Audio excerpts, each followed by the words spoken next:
I'm so saddened by the increase in the field of physician wellness and physician burnout. It is so disheartening for me to hear so many colleagues talk about wanting to go do something else, and they're sorry they did what they did, and discouraging their kids to go into that space, etc.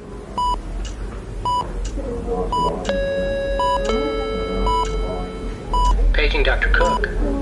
Paging Dr. Cook. Dr. Cook, you're wanted in the OR. Dr. Cook, you're wanted in the OR.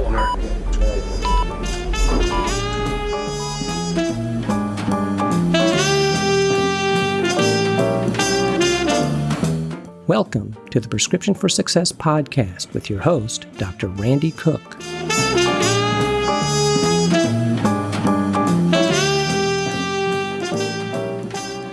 Hello, everyone, and welcome to the Prescription for Success podcast, which is a production of MD Coaches, a company dedicated to developing and empowering physicians and all healthcare professionals to realize their greater potential and to achieve a greater level of satisfaction in their chosen fields.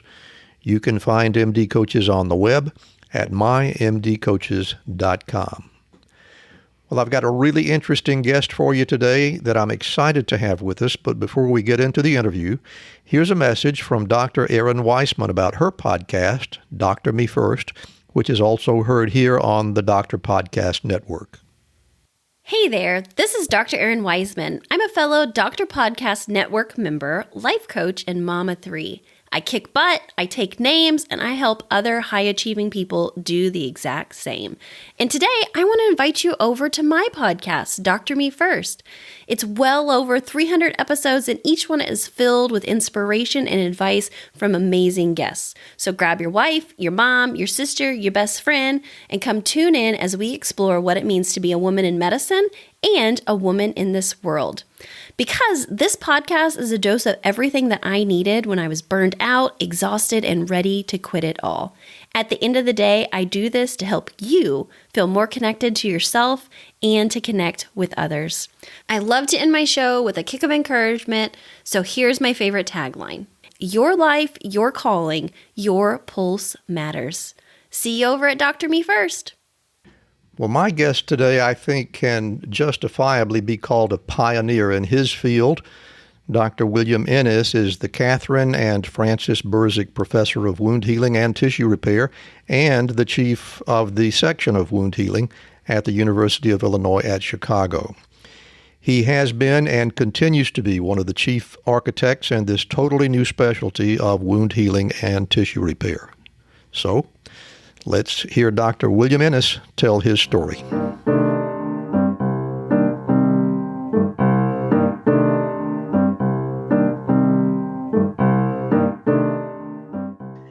It is my great pleasure to be speaking today with Dr. William Ennis from the University of Illinois, Professor of Surgery. He has a lengthy list of titles that go with his name. Rather than waste time on that, I'm going to suggest to our guests that they catch up on those in the show notes. But Bill, it is such a great pleasure to have you on Prescription for Success today. So welcome to the show. Well, thanks very much. Glad to be here. Well, as we always do, Bill, we want to start at the beginning and find out about how you got into medicine and what the path after that was like. But it's my understanding that you were born and grew up in Brooklyn. Is that right? Yeah, that's correct. I was born in Brooklyn, and over probably a 10-year period, we migrated into Queens, different parts of Queens, and then out onto Long Island, where I spent the majority of my teenage years. But in the New York area. And were there medical influencers in your life, or did this desire to get into medicine just come straight from your soul? Straight from myself. I'm an only child of two only children. And my parents, one did not finish and one did finish high school. So there was no academics, and advanced education was not part of anything I saw growing up. Your dad and your mom, what did they do to occupy themselves? So my mother was classic for the time stay-at-home mom, and my father was an insurance salesman and worked probably my whole life 2 to 3 different jobs at the same time to try to keep us afloat. So had all kinds of jobs, from selling books, working in furniture stores, selling insurance. But he worked all the time. Yeah. And did they seem to have aspirations that you would have a different sort of life, that you would at least go to college?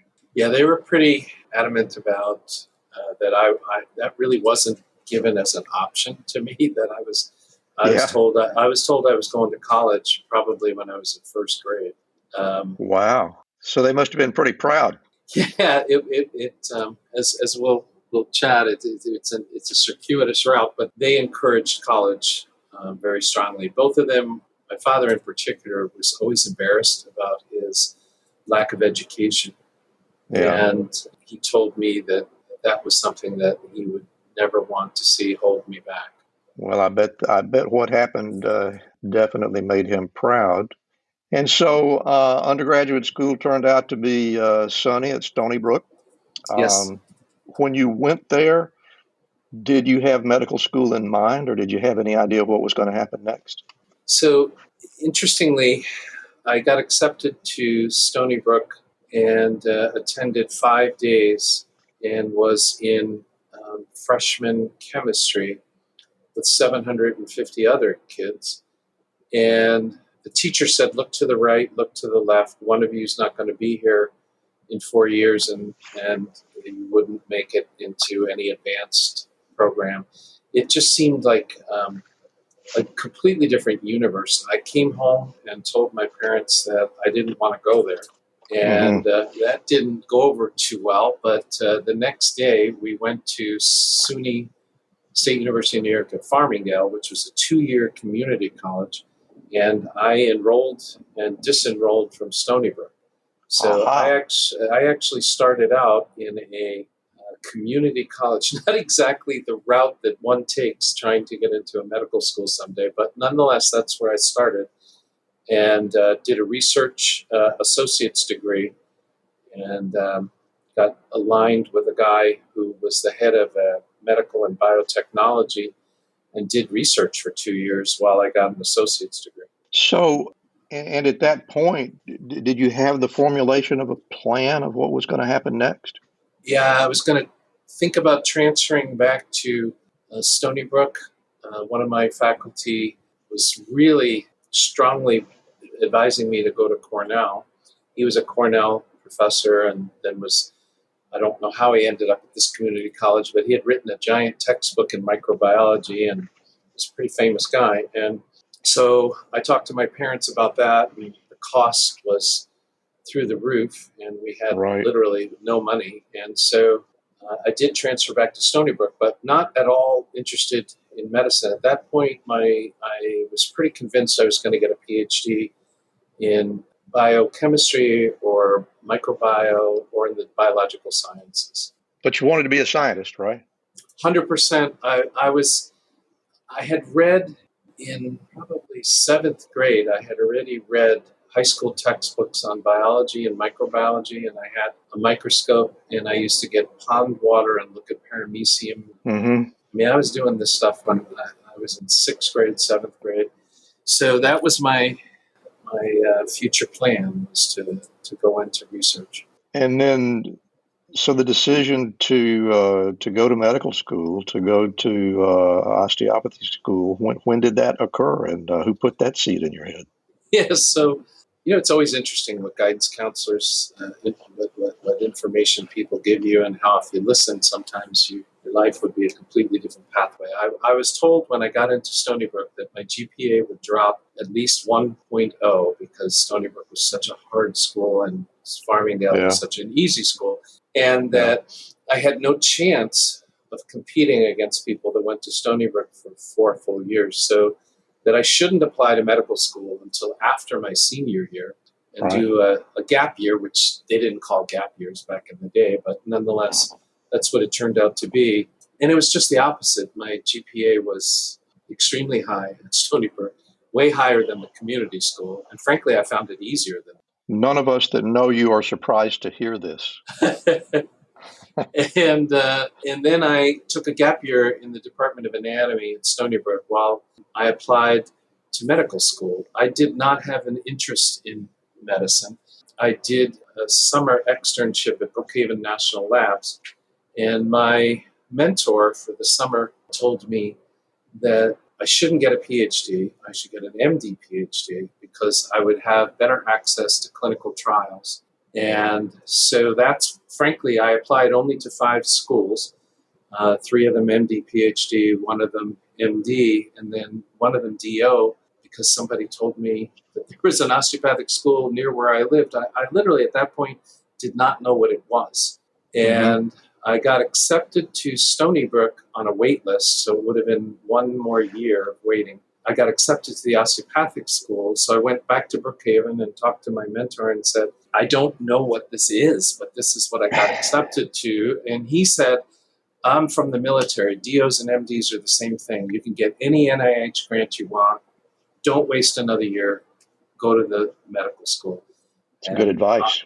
Honestly, that's how I showed up at the osteopathic school. Sadly, not knowing what osteopathic medicine was, nor was I interested in patient care or anything like that. Sure. So those early years in osteopathic school, did you find that, what was your take on it? Harder than you expected? Was it fascinating? Was it inspiring? What was it like? So the first year, I had taken so many advanced science classes at Stony Brook. The first year, honestly, was really easy. I really didn't have, it wasn't too much of a stretch. Second year was like getting punched in the face. It just came out of nowhere because I literally hadn't had any of those classes before. So I found myself working extremely hard. And I ran into what type of classes are we talking about? I presume we're still in basic sciences. Yeah, back then it was first 2 years were just straight basic science. We were on an organ systems approach, which actually Stony Brook had adopted at their medical school. So, you would do cardiac phys, cardiac anatomy, cardiac histo, cardiac, like that kind of thing. Right. And but I ran into a retired surgeon from India who had damaged his hand, nerves in his hand, and couldn't perform surgery, and came to this country and became an anatomist. And for whatever reason, I found him fascinating, and he would allow me to come to the dissection lab every night, and he would go over anatomy with me as, instead of just the way you normally learn it, he'd say, let's do a right hemicolectomy. This is how you mobilize, and this is... And what a great idea. It was fascinating. And and out the window went research, and in came, I'm going to do surgery. It was like a complete change of events. And that man absolutely is the reason that happened. Wow. So I would imagine that your interest really began to pick up at that point. You could probably begin to see what your future might look like. And sounds like you pretty well wanted to be a surgeon. Yes. So what happened next? Once you got the DO degree, what happened then? I had done a rotation in Clearwater, Florida in general surgery for 3 months in a community hospital, and was incredibly lucky there were 3 semi-retired surgeons from really big academic programs that had decided to spend the last 5-10 years of their career in a beautiful place like Largo, Florida. And so they were not your typical community program kind of docs. Right. And I was really taken by their journal clubs and their residency. And so I spent 3 months on surgery there, and I worked incessantly. And the head of the program basically offered me a residency slot in my 3rd year of medical school. Wow.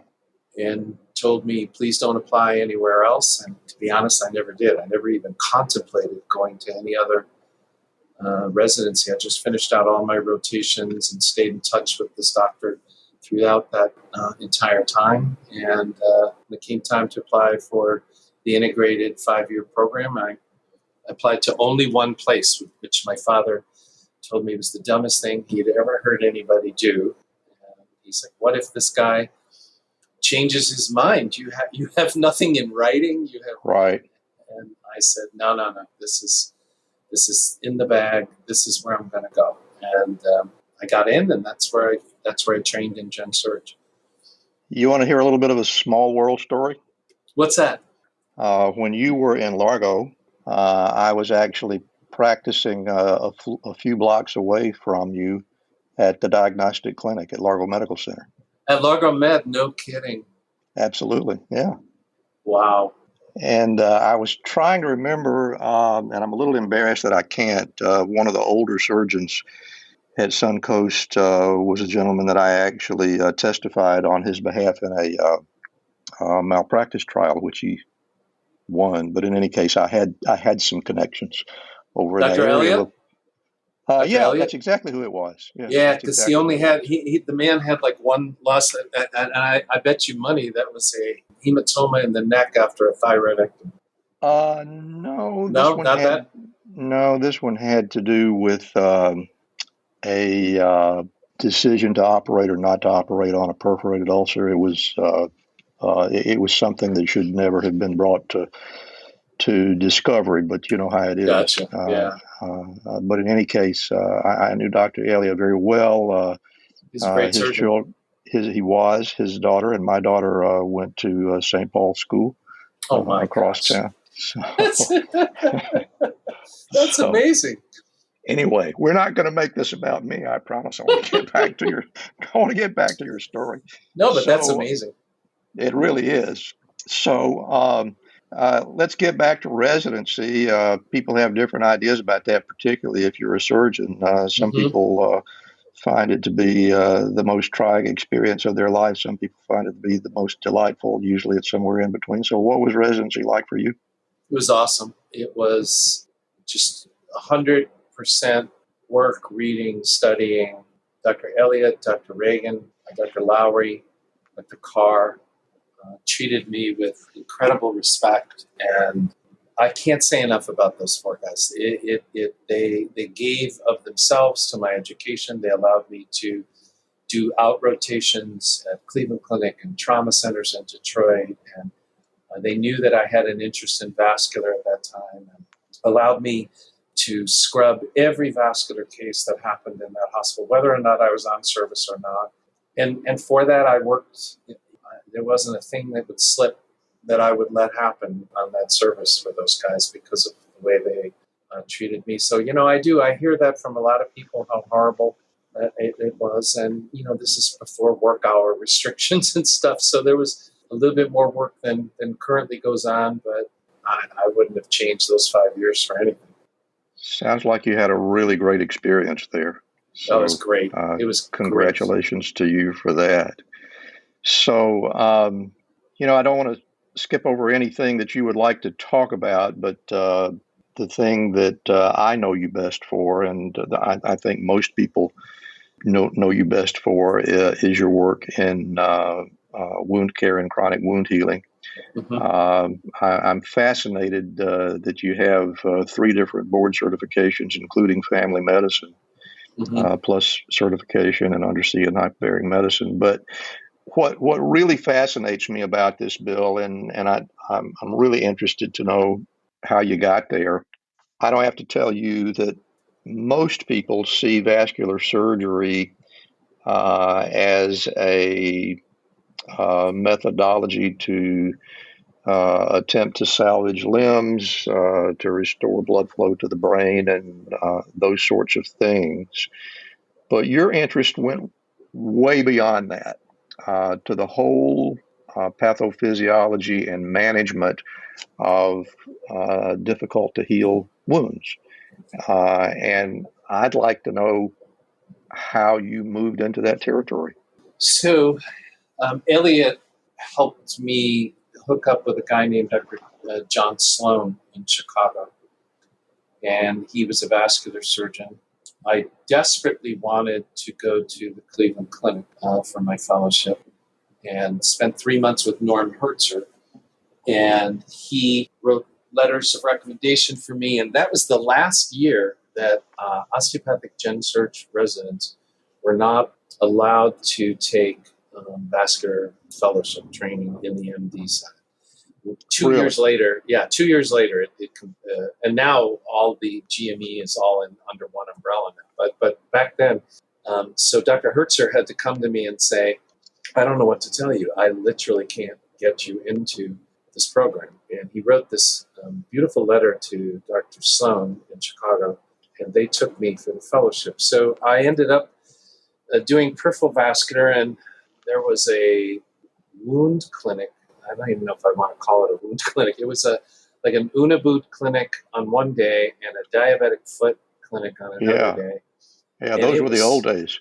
Oh, it was horrible. It was like 60 people showing up at 8 a.m., all had an 8 a.m. appointment. You know, there was no patient experience officer back then. And so these people, and it was just terrible. I mean, I was doing the angiograms all day, all night. I was doing revasc, debridement, but I felt like there was literally no rhyme or reason to how we approached it. And I saw a course in Pittsburgh by Dr. David Steed from the University of Pittsburgh's vascular guy on wound healing. And I asked my chair if I could go. He said yes, and I flew out there, and that's it. The light bulb went on. It was everything we were doing, basically these guys were saying was wrong. And so I came back and gingerly told my chairman that I think there's maybe a better way that we could approach the wound clinic. And his response was, well, that's good, because now you own all of it. And so that'll teach you to make a suggestion. Exactly. That was like the dumbest thing and the best thing I ever said to a senior. So anyway, it became my program. And after the fellowships, I stayed on, and I've been running wound care programs literally ever since. So it was a course in Pittsburgh, and Sloan just saying, hey, buddy, you're the new guy. You do the Uniboot clinic and you do the diabetic foot clinic. That's basically how it started. Remember medical school? You were confident, studious, hardworking, and you learned what to expect in all manner of patient care. Then reality struck. Regulations, expenses, staff management, and administration. Is this what we signed up for? Stress on the verge of burnout, no time for family, or the reason we got into medicine. Helping people. What are the options when you're afraid you're in the wrong career? Transition? Teach? Quit? What if there was another way? MD Coaches can help. We're a team of medical professionals with a century of experience in the clinical and business sides of medicine. More importantly, MD Coaches has been where you are, stressed and trying to navigate a world school didn't prepare us for. MD Coaches is your mentor, your confidant, to help you make your practice shine, navigate administrations, and successfully lead staff and projects. Or if you're ready to transition, we can help there too. MD Coaches is doctors helping doctors. Visit our website to receive a free, no-obligation consultation. Go to mymdcoaches.com/RX. That's mymdcoaches.com/RX. Isn't it time someone else was on your side? Don't let the business of being a doctor stop you from doing what you love. That site again, mymdcoaches.com/RX. Visit us today. We'll get back to our interview in just a moment, but right now I want to tell you a little bit about Physician Outlook. If you haven't discovered this remarkable magazine, please do so very soon. It was created by physicians for physicians to showcase the intersection between clinical and non-clinical interests, whether it's writing, painting, cooking, politics, and dozens of other topics. Physician Outlook gives a physician perspective. It's available online and in print.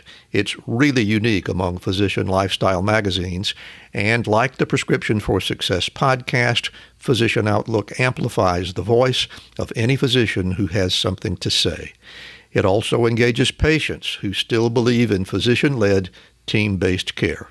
And Prescription for Success listeners can get 3 months free when you enter our promo code RX for Success and select the monthly option at checkout. That's a really great deal on this stunning publication. And now let's get back to today's interview.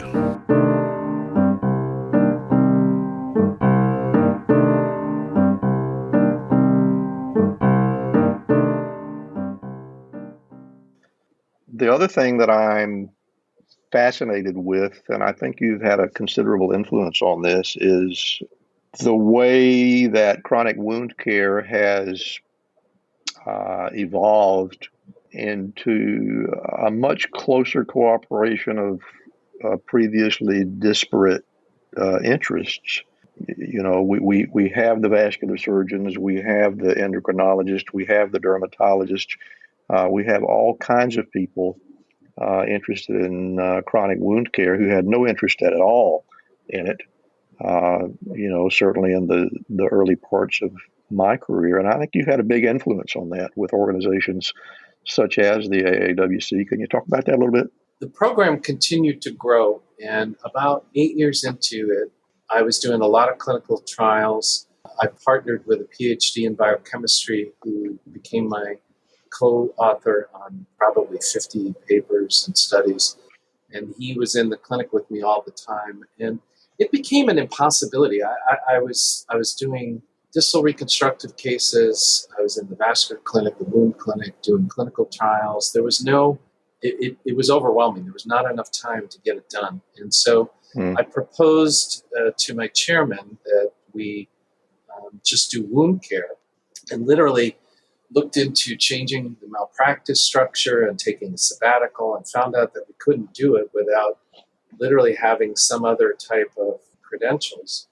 And so that led me to this conversation with the department chair of family med into what if I rolled all my training into family med? How long would it take me to qualify to sit for boards in family med?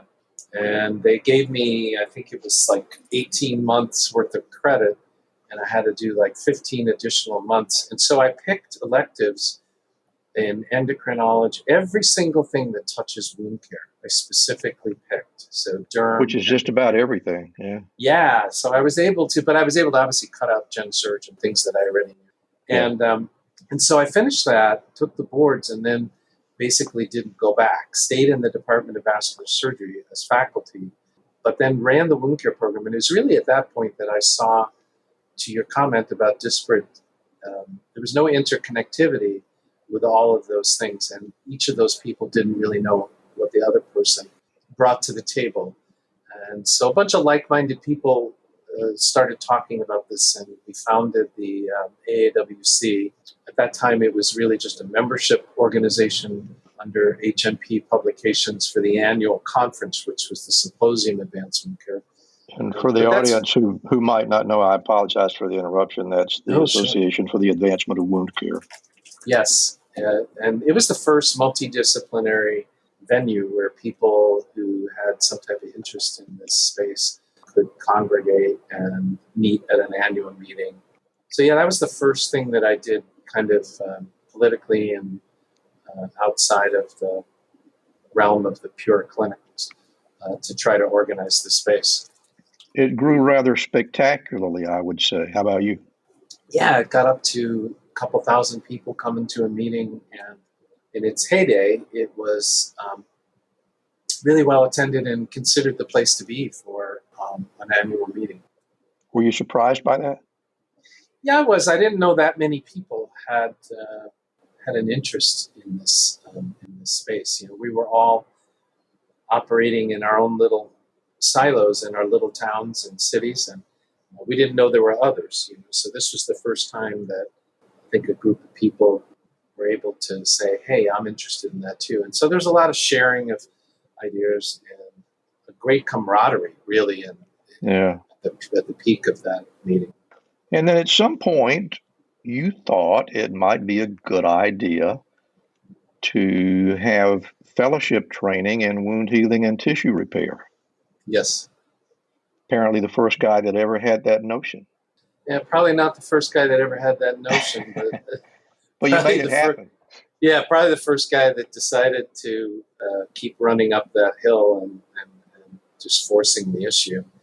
So yeah, we did that at a hospital called Christ Hospital in Chicago. It's a teaching hospital at the U of I. And honestly, I guess I should give credit to a guy named Dr. Wesley Valdez. He was a general internal medicine resident. He rotated on my service. He found it fascinating. I couldn't shake the guy. Like, he would show up at clinic any time of the day and say, "You got anything I can see? You got anything I can see?" And after about 6 months of this guy, he came up and he said, "Why is there not formal training in this?" I said, "Well, a lot of people have talked about it, and I've thought about it, but well, we're going to do it, and I'm going to be your first fellow." And I said, "Okay." And I remember telling my nurse, I said, "Well, that's a little bold. I don't really know who that guy is, but he thinks we're going to..." Also a happy accident. That's really crazy. And he is, if you look at the 2004 publication, the first time we published on the wound, he is the second author. And so we created, at that time, 18-month curriculum, which subsequently we've trimmed down to 12. And he is the first person in the country to graduate with a hospital-based certificate. Yeah. That's great. Yeah. And then we moved it to the university formally in the department, through the graduate medical education. So now all the fellows receive a full certificate from the Department of Surgery. They graduate on the same evening with the surgery residents, vascular residents, and minimally invasive residents. So it's nice, it gives some academic credibility and visibility to the field for a lot of people that previously didn't know that kind of thing could happen. And what are the prerequisites to be considered for that fellowship? Do you have to have been trained in vascular surgery, or what's the story? So out of the 10, we're in fellow number 10 right now. None of them have been surgeons.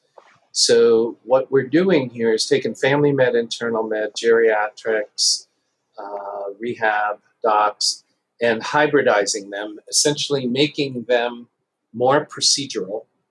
So they do a month of plastic surgery in the operating room, specifically on cases that are wound related. Right. Same for vascular, same for a foot and ankle, that type of thing. So it's pretty hard to finish a surgery residency and then take another year of your time. It's a critical time. I always felt to be in the OR, getting your volume and getting your skill set up is that first few years. It's just critical. And I don't even think it would be wise to delay that. And so we're working on incorporating the education for general surgery and vascular surgery people while they're training so that they know more about it than they would have if they were just doing vascular on their own. But they don't have to take an entire year to get to that point. Mm-hmm. And is this still the only wound healing fellowship in existence, or are there others? Yes, there are 4 that use our curriculum, and there's probably another 6 to 10. There's a doctor named Richard Simone out of Toledo who created an organization that administers an examination for physicians in wound care, and he established and tried to encourage a bunch of others to do the same. We're trying to connect the dots and have all of those programs adhere to the same set of standards as we approach the ACGME. That's quite an accomplishment. I spent the last, I think, 12 years of my active practice life doing chronic wound care, and I sort of lost touch. I wasn't sure exactly where the fellowship effort was going and how it was succeeding, but it sounds very encouraging. If you've got that many underway, clearly you have had a significant influence, and I should hope you'd be very proud of that. I am, but I feel it's uncompleted work. We are, the goal line is certification through ACGME. Right. And to me, that's a pretty steep hill. It is, and we just we made it there. 5 years it took. We were rejected about 12 months ago, but rejected with recommendations for modifications. And I'm working with the American Society of Plastics, the Society of Vascular Surgery, and we're going to go back to the battleground and reapply. We have a lot more support, and we learned a lot in that first. It was very naive of us to think we were going to get through the first time, but that's okay. We'll go at it again. Well, sometimes I think a little naivete is the best thing that you can have if you're a pioneer, because you don't think about what you should be afraid of. So, that's true. That's true. My congratulations to you for pushing ahead despite the unknown, and I think you really should be proud of what you've done. Well, listen, it's been really fun hearing about how you got where you are and the things that have been happening in wound care since I stopped practicing. That's very interesting and very encouraging stuff, and I'm delighted to hear about that. But we have arrived at the part of the program that I kind of like the best, and that's when we ask our guests to give us some advice about how to succeed. So I'm going to close my mic and sit very quietly, and Dr. William Ennis will give us his prescriptions for success. Well, thanks. I would say prescription number one, and I quote, I'm saying this in air quotes, stay open. And by stay open, what I mean is never believe that your initial trajectory and pathway and thoughts are in stone. If ever there was a career that emphasized fluidity, it's mine.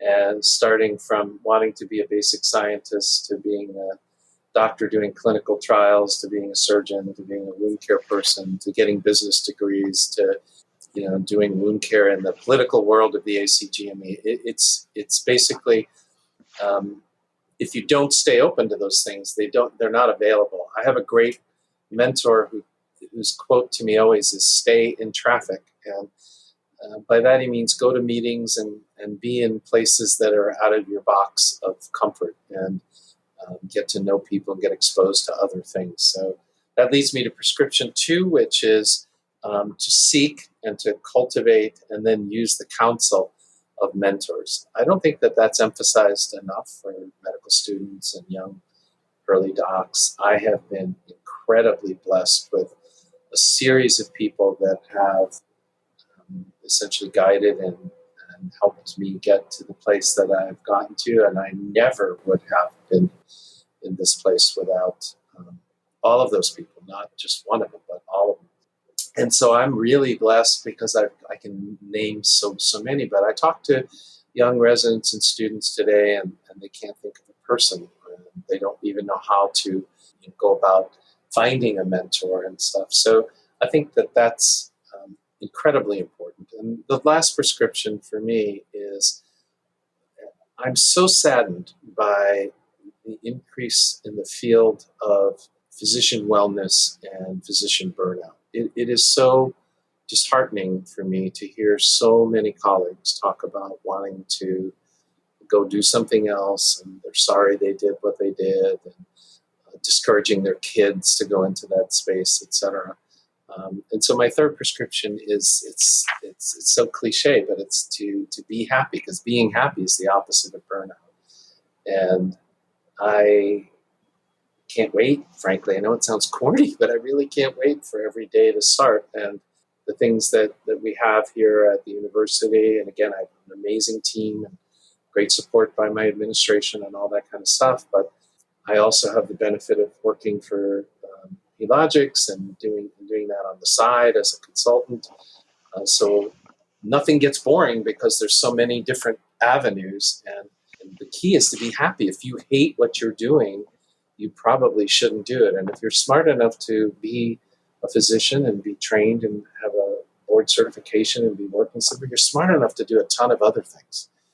And so I just don't understand the concept of people being so unhappy. It really hurts me and bothers me to hear, because it's just been so the opposite for me. And so I always try to, with my fellows and residents, if I see them looking like they're in that burnout phase, really contemplate another path.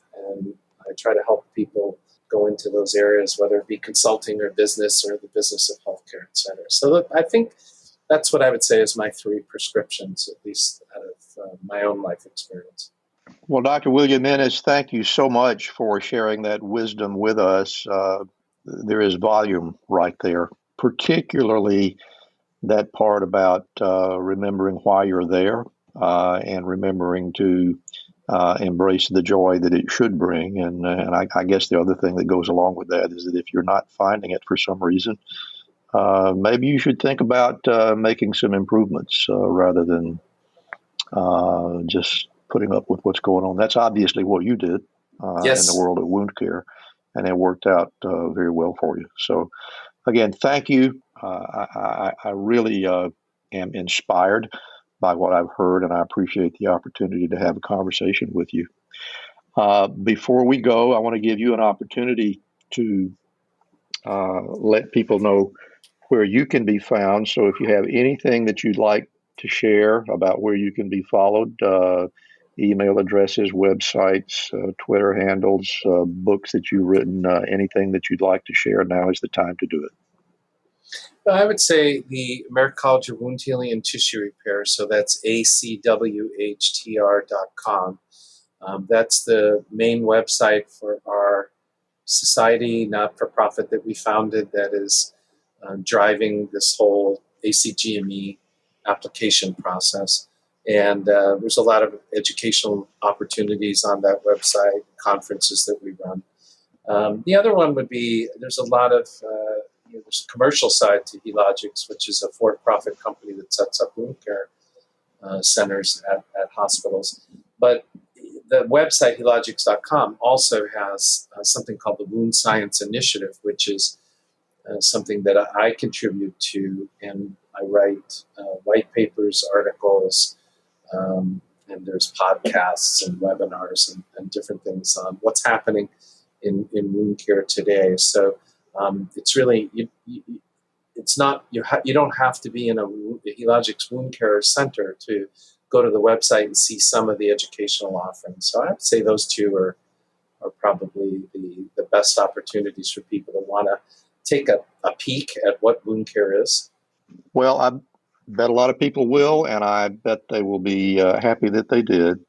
And once again, Dr. Bill Ennis, thank you so much for being with us today on Prescription for Success. Oh, thank you. It was a pleasure.